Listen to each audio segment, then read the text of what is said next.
Hi. Hello అండి. అందరూ ఎలా ఉన్నారు? బాగున్నారా? ఈరోజొచ్చేసి మనకు ఒక కస్టమర్ వచ్చేసి పట్టు శారీ అనేది బ్లౌజ్ స్టిచ్ చేయమని ఇచ్చారు.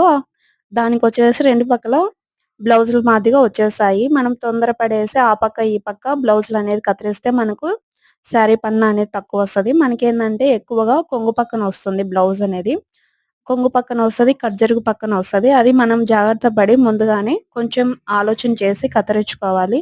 లేదని చెప్పేసి 2 పక్కల కత్తిరించుకున్నామంటే మనం పొరపాటు పడినట్టేను.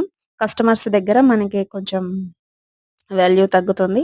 ఇది తెలియని వాళ్ళు కొంచెం తెలుసుకోండి. ఇప్పుడిప్పుడు స్టిచ్చింగ్ చేసేవాళ్ళు ఏ ఏ శారీ తీసుకున్నా ఇప్పుడు కాస్ట్‌లీ శారీస్‌కొచ్చేసి ఇలాగే ఇస్తున్నారు.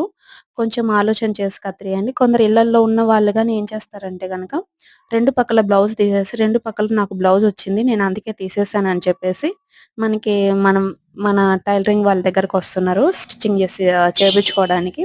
మళ్ళీ చీర పన్నా తక్కువొచ్చింది. ఇదేంది ఇలా వచ్చిందనుకుంటారు. అలా చేయగాకండి. మీకు తెలియకపోతే గనుక మా దగ్గరికి తీసుకొనొస్తే మేము కత్తిరిస్తామండి. చూడండి ఇప్పుడు నేను కత్తిరించాను కదా! కట్జంగ్ దగ్గర దోపుకోవడానికి మనకి 70 సెంటీమీటర్లు గాని, 1 మీటర్ గాని బ్లౌజ్ తిన్నే ఇచ్చేస్తారండి నడుము దగ్గర దోపుకోవడానికి. అది పొరపాటు పడి ఇది బ్లౌజ్ అని చెప్పి కత్తిరియగాకండి. ఒకసారి జాగ్రత్తగా చూసి కత్తిరియండి. మనకి తెలుస్తుంది. మనవి శారీస్ వేస్ట్ కాకోకుండా ఉంటాయి. ఇప్పుడు నేను చూడండి బ్లౌజ్ తీసింది ఒకటేలాగే ఉంది. కట్జంగ్ దగ్గర ఒకటేలా ఉంది. అలాగే పొరపాటు పడతారు చాలామంది. అలా పొరపాటు పడగాకండి. ఈ వీడియో నచ్చిందంటే నలుగురికి షేర్ చేయండి. ఉపయోగపడుతుంది. ఆ నలుగురికి